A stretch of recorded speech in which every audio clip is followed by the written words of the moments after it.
Bukod sa kanyang upcoming series na Love You Too, may isa pang pinagkakabalahan ang ultimate star na si Jenlyn Mercado. Kung ano yan, silipin sa Star Bites hatid ni Aubrey Carampel.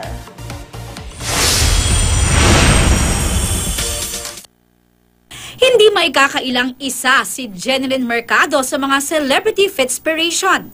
Isang triathlete na mahilig din sa Pilates. Ngayon naman, nagtitraining din si Jen ng Jiu-Jitsu na soon ay isi-share daw niya sa kanyang fans online. Gumawa kami ng YouTube channel.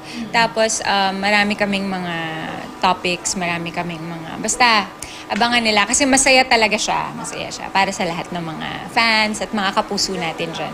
Siyempre, ang pagiging fit, paghahanda na rin para sa kanyang bagong pagbibidahang kapuso primetime series na Love You Too, kung saan gumaganap siya bilang si Rafi. First time niya makakatambal dito si Gabby Concepcion. Ang first kapuso telepelikula rom-com series, tatalakay raw sa love in all forms. Lahat sila connected. Lahat sila pwedeng sabing love you too. Ganon. Gaganap namang kapatid ni Jen sa serye si Shaira Diaz na magiging karibal din niya sa pag-ibig. Si Shaira di maitago ang paghanga sa kapuso ultimate star na talagang forte raw ang rom-com. Pinagmamasdan ko siya. Tapos after nun, nung cut na, ate, sobrang galing mo. Sabi ko talaga, parang na-encourage niya ako.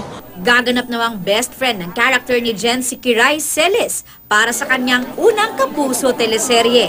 Ang saya lang kasi nakasama ko na sila dati pa. So, very happy. Parang at home na at home. First kapuso teleserye rin ito ng model actor na si Clint Mondad. Nagaganap naman bilang ex-boyfriend ni Jen.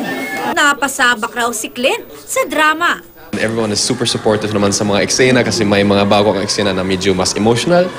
At kailangan talaga ipalabasin yung mga, sabihin natin na emotions na nasa loob ng puso ng lalaki. Mapapanood na ang Love You Too simula sa Lunes, April 22.